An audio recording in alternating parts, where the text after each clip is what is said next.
Alegria. Uma alegria estar com todo mundo hoje aqui de manhã. Seja bem-vindo, amém? Deus é poderoso e hoje a gente vai ver coisas extraordinárias. Nós vamos estudar a Bíblia. Hoje nós vamos ter um ótimo convívio. Hoje nós vamos tomar a ceia juntos. Um momento tão especial para nós. Vamos ter um momento da nossa oferta, do convívio. Hoje a igreja de Deus, o povo de Deus está reunido para podermos celebrar essa comunhão, essa alegria de juntos podermos adorar a Deus. Você que está nos visitando, uma alegria receber você hoje de manhã. Quero dizer que hoje nós vamos ter essa primeira aula de 30 minutos, que é uma aula voltada para a igreja, para as necessidades da igreja. E depois nós vamos ter um convívio, e aí teremos uma outra aula, que é uma aula para todos. Então essa primeira aula vai falar sobre oferta. Nós estamos no terceiro encontro falando sobre o Senhor do Tesouro. Então você que está aqui hoje de manhã e chegou a primeira vez, e a primeira coisa que você vai ouvir é sobre oferta, fica tranquilo que ninguém vai pedir dinheiro para você, tá bom? A gente quer crescer no nosso coração, de conhecer mais a Deus e compreender que tudo que nós temos vem do Senhor. Então vamos juntos orarmos. Que alegria hoje de manhã estarmos aqui presentes e podemos juntos, Pai, juntos com a igreja, junto com os irmãos que estão aqui, os que estão em casa, podemos adorar-Te de todo o nosso coração e podemos desfrutar desse momento tão especial na nossa vida. Nos acompanhe, nos dê a humildade para compreender a Sua palavra, abra os olhos do nosso coração, que nós possamos juntos crescermos no entendimento e na compreensão de cada vez mais, de que tudo que nós temos, tudo que somos, tudo que nos tornamos, é por causa desse Deus tão poderoso e maravilhoso que nós temos. Tudo isso agradecemos em nome de Jesus Cristo. Amém. Então nós estamos aqui no Senhor do Tesouro, a parte 3. Sabe, é interessante. Quem aqui já foi mão de vaca? Se não abria a sua mão para nada. Você podia atravessar uma piscina com um sorrisal e o sorrisal chegava inteiro do outro lado. Nesse nível assim, entendeu? Quem aqui já teve essa experiência na vida? Eu já tive. Eu passei uma fase na minha vida que eu não comprava nem cueca. Nada. Eu queria só guardar dinheiro, Não tinha nem dinheiro no bolso, que se alguém pedisse, eu poderia falar, não tenho. E era verdade, né? Não tinha. Não tinha ali, mas estava tudo no banco guardado. E a gente gosta de contar piada sobre pessoas que são pão duras, não é verdade? Dizem, né? Até tem uma história que fala assim, que a carteira do pão duro fala para ele assim, ó, tô com você e não abro. Até a carteira pensa assim, disse que pão duro não divide nem um cabelo, para não correr o risco de dividir alguma coisa. Tem até uma história interessante que um mendigo chegou na casa de um homem muito rico, e ele era pão duro. E aí ele gritou na porta, bateu a campainha, e o cara não atendeu, ele gritou lá fora, uma esmola. E o rico falou assim, pode pôr debaixo da porta. Pensando que era para ele, né? Mas existe um outro lado, que o outro lado é, por que é tão bom ser generoso? Por que é tão bom ser generoso? E hoje, nós terminamos essa série de aulas com esse tema, por que é tão bom ser generoso? A semana que vem nós vamos começar uma nova série para a igreja sobre humildade. O Francisco dará 3 aulas sobre esse tema, humildade. Por que é tão bom ser generoso? Sabe, generoso mostra algumas coisas. Número 1, quando a gente é generoso, mostra o quê? Mostra fé na palavra, fé em Cristo e também mostra coragem. Coragem na nossa própria vida. A verdade é que nossa fé, como a palavra de Deus fala, ela vence o medo. A generosidade devora. Quando nós somos generosos, a generosidade devora o nosso medo. Elimina completamente o medo que a gente tem. Quando a generosidade está presente na nossa vida, a gente não fica pensando, e se eu não tiver o suficiente? E se eu ajudar aquela pessoa e não sobrar nada para mim? Quando nós somos generosos, perguntas como essa não vêm. Porque nós estamos dando com alegria, com entusiasmo. Já tem até estudos médicos que dizem que quando você é generoso com uma pessoa desconhecida, e você dá sem ela saber de onde veio, mas só a atitude de dar já faz muito bem para a sua saúde física, mental e, inclusive, espiritual, com certeza. Em Lucas capítulo 12, versículo 32, acompanhem comigo, olha o que nós lemos na palavra. Jesus fala: não tenham medo, pequeno rebanho, pois foi do agrado do Pai dar-lhes o reino. Vendam o que têm e deem esmolas.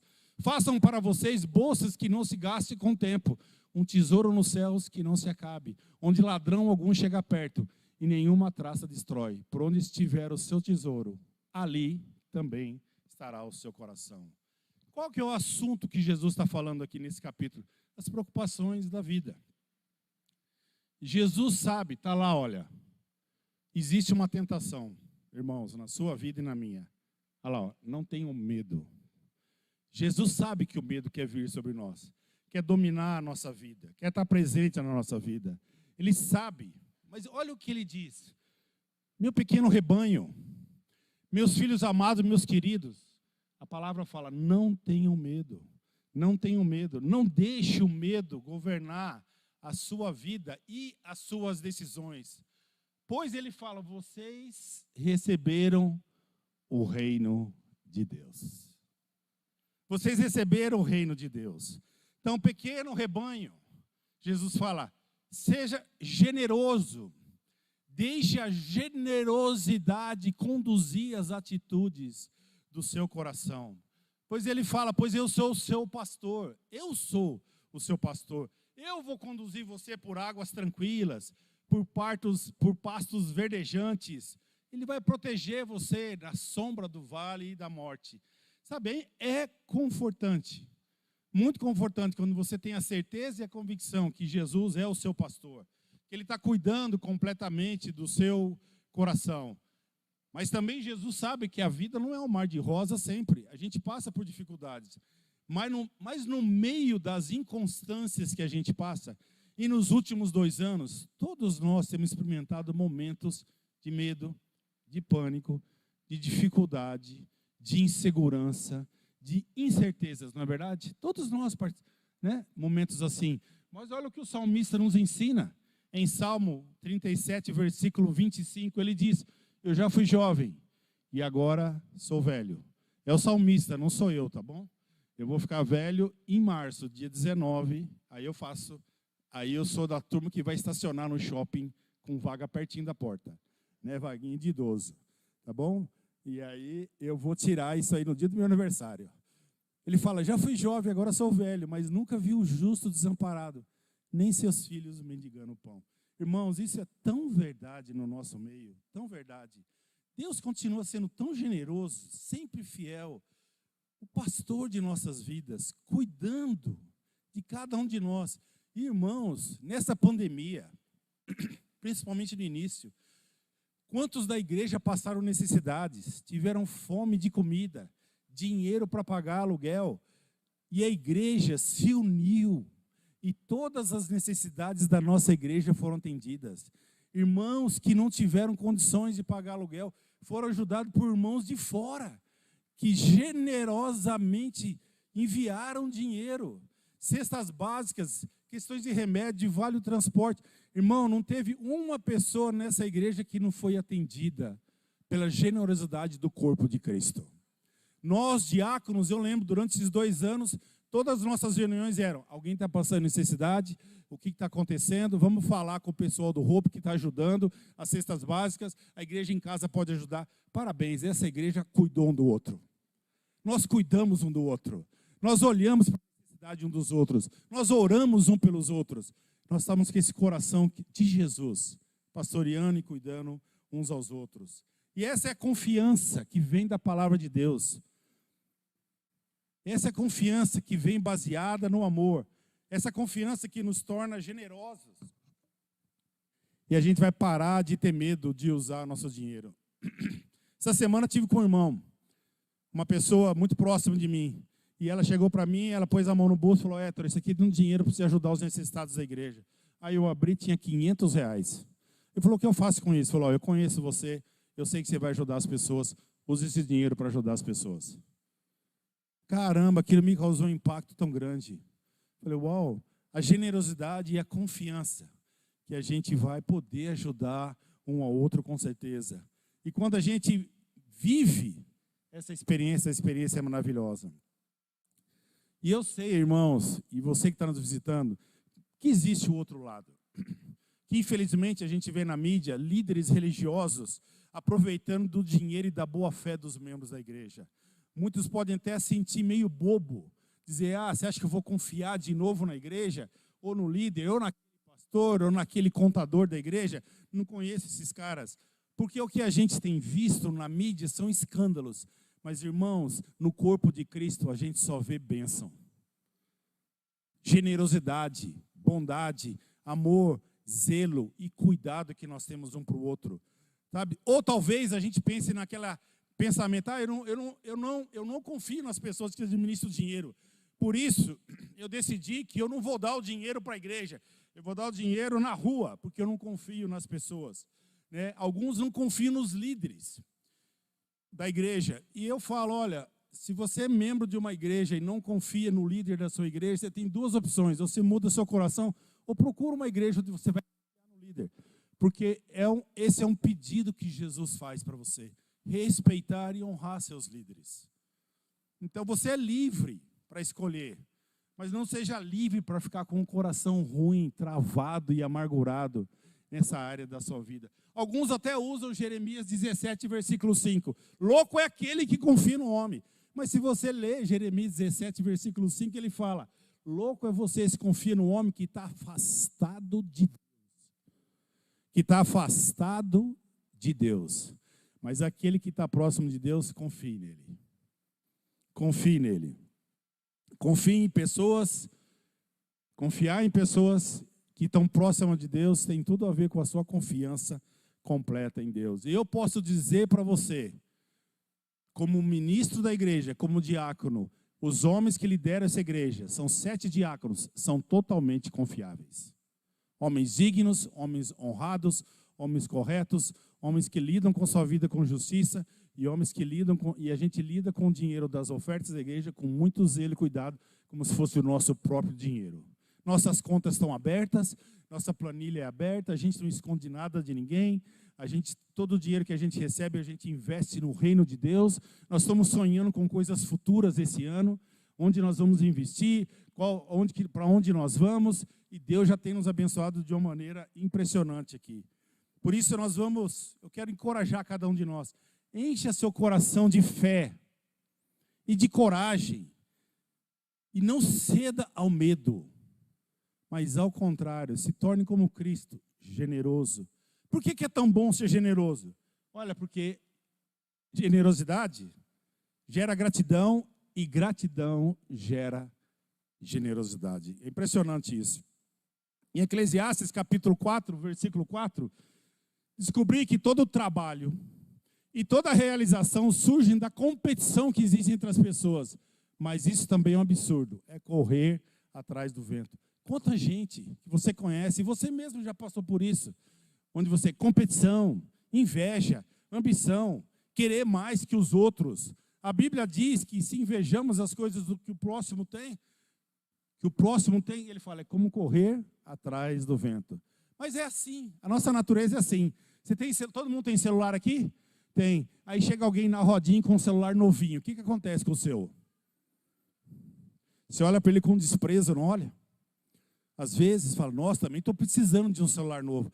Mas 5 minutos atrás, você não precisava de nada, você estava bem. Tudo funcionava. E é assim, às vezes, né, com o celular. Às vezes, hoje, é com o próprio carro. Você está com o seu carro, você está feliz com o seu carro. Aí chega alguém que você conhece, um irmão da igreja, um parente, com um carro novo, melhor que o seu. Aí você olha para o seu e, de repente, seu carro, que 5 minutos estava bom para caramba, você olha e fala, acho que eu também preciso trocar. Olha como que funciona essas coisas. E aí você não pensa que talvez seu vizinho que acabou de comprar o carro novo vai ficar endividado 40 meses para pagar o carro novo e você não sabe. Percebe como é fácil perder a gratidão pelas coisas que você tem? Quando a gente começa a se comparar. Impressionante isso. Então não tem nada de errado ter celular novo, um carro melhor, uma casa melhor. Nada disso, mas a gente não pode deixar essas coisas roubarem o privilégio que eu e você temos de ser gratos, generosos, felizes, realizados com o que a gente tem. realizado com o que a gente tem. E pronto. E quem decide isso é você. Você decide. Eu vou ser realizado com o que Deus tem dado para mim, sem dúvida nenhuma. É como correr atrás do vento. Já tentou correr atrás do vento? É uma coisa inútil. A gente não... Se for fazer isso na sua vida, é uma coisa inútil. Você não vai conseguir correr atrás do vento. Então, hoje, a gente vive nessa sociedade de aparências. Uma sociedade regrada para mostrar para você, para mim e para todo mundo, por meio do Facebook, Instagram, as redes sociais, onde eu estou sempre feliz e tudo está sempre bem. Meu irmão, você e eu, você sabe que a vida não é que todo dia eu estou bem, todo dia está tudo certo. Não é assim. Você sabe que não é assim. Mas tentam vender isso para você. E aí, quando você vê, isso pode até causar inveja no seu coração, dizer, nossa, olha, essa pessoa está sempre bem e eu tenho meus problemas. Não se engane com o que você vê. Não se engane com o que você vê. Lembra daquele famoso Denorex? Quem lembra do Denorex? Parece mais? Isso, é a turma da minha idade. Parece, mas não é. Então, as redes são isso. É Denorex. Parece, mas não é. O psicólogo Tobias, ele diz o seguinte, um psicólogo, ele diz, olha isso, a inveja está se tornando um problema tão crescente na nossa sociedade moderna. Todo mundo conhece esse sentimento. Pode vir quando um colega é elogiado na frente de todos, pelo seu chefe, quando o vizinho seu conseguiu emagrecer e você não conseguiu. Quando alguém comprou alguma coisa que você sempre desejou, nunca conseguiu, e a outra pessoa comprou. Muitas vezes o que está acontecendo hoje é que a felicidade vivida pelos outros dificulta a nossa própria vida.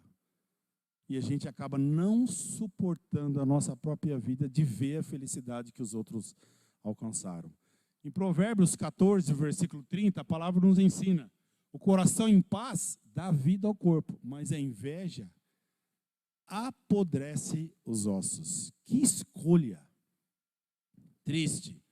Apodrecer por dentro sem ninguém ver. De tanta inveja, tanta inveja. Quando somos invejosos, a gente perde a alegria. A gente perde a gratidão.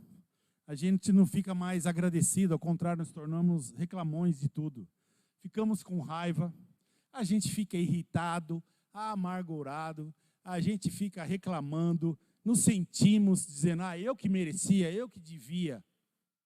Apodrece os ossos. A palavra de Deus ensina isso claramente.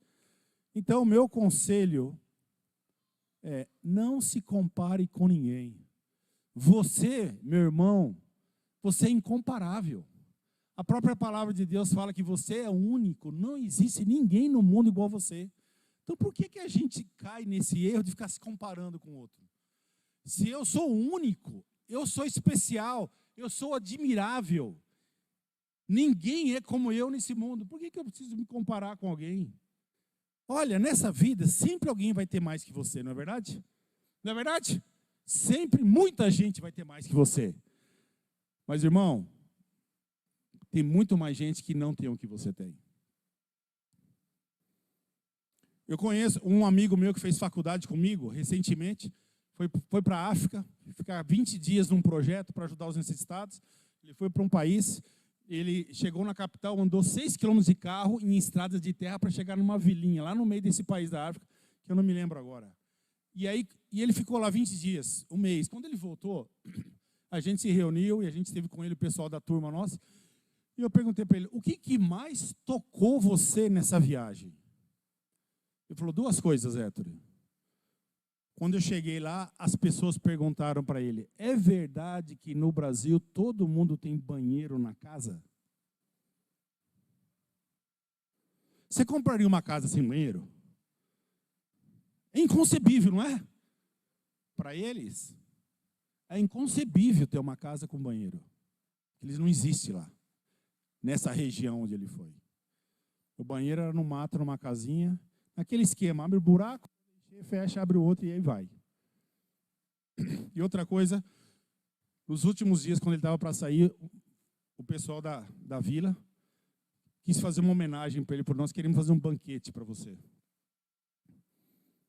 Sabe qual era o banquete? Muito arroz e 5 tomates. Só. Esse era o banquete, para mostrar que eles estavam agradecidos por ele. Se você começa a se comparar nessa vida, você vai ficar louco. Você vai ficar ingrato, reclamão. Porque a gente nunca, percebe, nunca se compara para baixo. A gente se compara para cima. Se você quer se comparar com alguma coisa em cima, se compara com o céu, tá bom? Com Cristo, com o coração de Deus, com a generosidade de Deus. Gratidão gera generosidade, gera generosidade. Quem orienta seus recursos? Quem que tem autoridade sobre o seu dinheiro? Quem que cuida? Quem que cuida das suas finanças? É você? É o coração cristão que está aí dentro de você? É você que sabe como fazer isso? Você é uma pessoa generosa ou algo tem impedido você de ser generoso? Você é dominado pela gratidão na sua vida? Gratidão gera generosidade. E muita generosidade. E para terminar, por que é tão bom ser generoso? Por que é tão bom ser generoso? Porque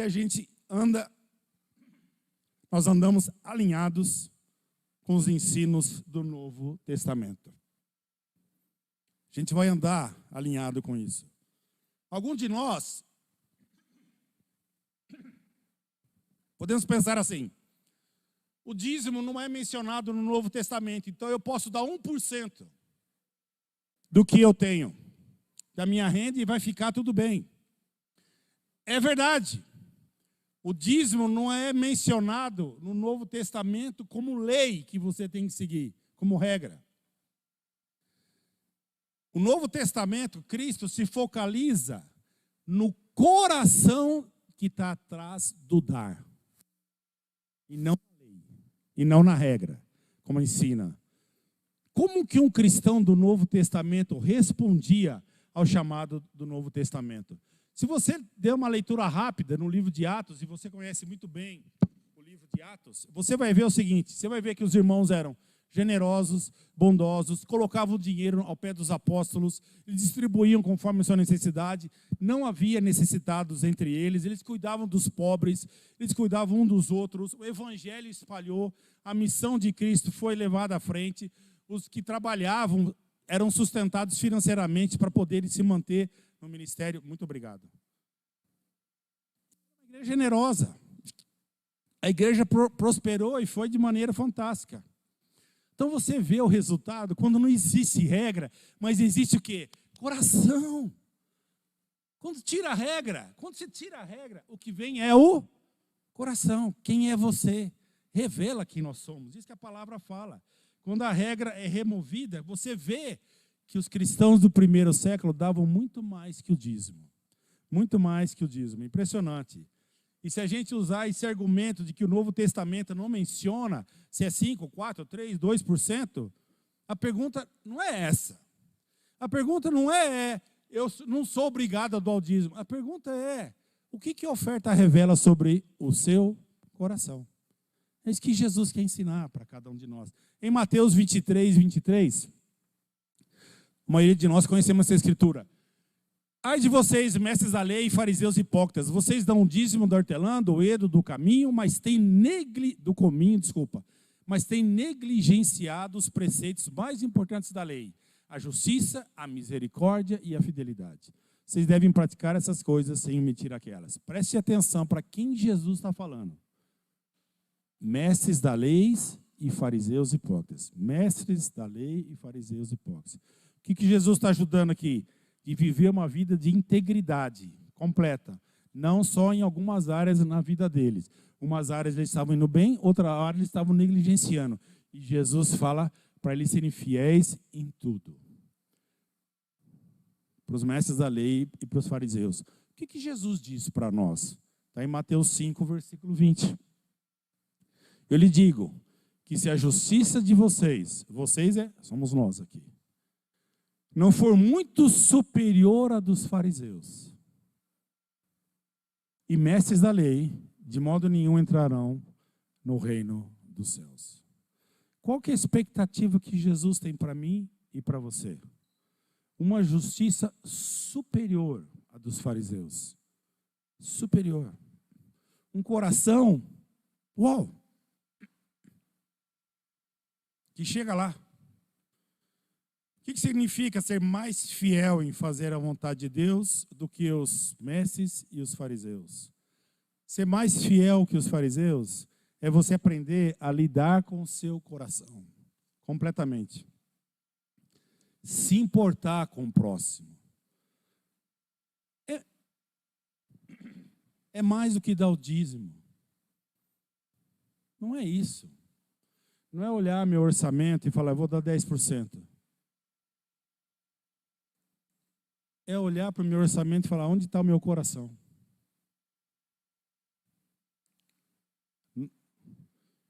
Para mim, o dízimo é uma referência, não uma lei.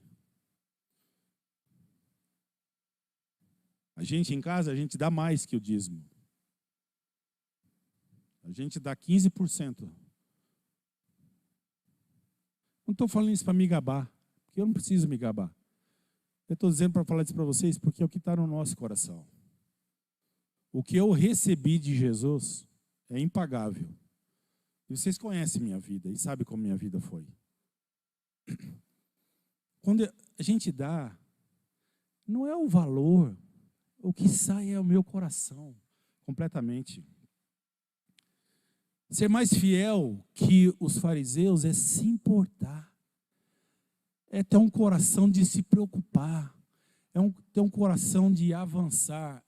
É ter um coração de pensar naqueles que não estão aqui e que a gente deseja alcançar, como de Cristo fala. É aquele coração de se importar dos que estão ao redor de mim. E eu sou muito grato a essa igreja. Em dezembro nós começamos um projeto novo, que é sonhar em contratar mais 3 pessoas para trabalharem para a igreja, para avançar o reino de Deus, treinar uma nova liderança. E muitos de vocês foram convidados a fazer parte de um grupo chamado os mantenedores, que é aquele grupo que, fora você dar a sua oferta normal, você vai contribuir para um caixa, que esse caixa todo vai conseguir ajudar e vai se responsabilizar pelos próximos 3 anos de pagar o salário de 2 pessoas. A boa notícia é que deu certo. Amém? Dia 1º de fevereiro agora, o Jonas, a Jamília e a Milena começaram a trabalhar para a igreja. Depois de mais de 18 anos, sem a gente ter nenhum recurso, Deus abriu as portas para novas pessoas virem e serem treinadas. Isso é fruto do quê? Da generosidade de homens e mulheres que têm fé, que têm visão, que não estão pensando na sua vida só, não só no seu bem-estar, mas estão pensando na próxima geração. Quem vai liderar essa igreja? Dos seus filhos, dos seus netos. Quem vai pregar a palavra de Deus? Quem vai ensinar sobre casamento? Quem vai dar a fé e a visão? Não sou eu, não sou uma maioria de nós, é a nova geração. E é essa nova geração que a gente quer investir, quer levantar, quer dar a visão de que o Deus eterno é poderoso e o reino de Deus vai avançar para todos os lugares. Porque existe um sonho no coração de Cristo, o coração mais generoso que existiu. E o chamado é a gente imitar esse coração. Então, irmãos, muito, muito obrigado por cada um que está nesse projeto. Você que ainda não entrou e tem um desejo, tem espaço, tá bom? Porque fora os 3 que nós contratamos, mais 3 irmãos vieram e expressaram o desejo de servir. A gente só não tem o dinheiro, mas eles têm o coração. E eu falei assim, irmãos, vamos orar. Vamos orar. Deus faz coisas maravilhosas. E se você está disposto a ajudar, fale comigo, fale com o seu diácono. Tem espaço. Irmãos, o que não falta é espaço para um coração generoso. O que não falta é isso. Isso é encorajador demais. Demais. Vocês nem imaginam como no meu coração e da Sandra é tão encorajador ver uma nova geração se levantando. Para terminar, eu queria ler Romanos 12, 1, que diz, portanto, irmãos, rogo-lhes pelas misericórdias de Deus que se ofereçam em sacrifício vivo, santo e agradável a Deus. Esse é o culto racional de vocês. Não se amolde a um padrão desse mundo, mas transforme-se pela renovação da sua mente, para que sejam capazes de experimentar e comprovar a boa, agradável e perfeita vontade de Deus. E olha, nós somos uma igreja que tem experimentado e comprovado a boa, agradável e perfeita vontade de Deus. Deixe-se transformar. Deixe o medo fora. Lembra do que nós recebemos que Jesus fala? O reino de Deus. Que a gente se ofereça, que a gente não pare de lembrar quem nós somos. Sacrifícios vivos para a honra e para a glória de Deus. Amém? Muito obrigado. Vamos agora juntos, como igreja, cada um de nós, curvar nossas cabeças e vamos orar por uns 2, 3 minutos. Em tudo que nós ouvimos. Cada um, no seu cantinho. Você que está nos visitando, também pode inclinar sua cabeça, fechar seus olhos. Daqui 3 minutos eu volto para a gente fazer uma oração e continuarmos com a ceia. Obrigado.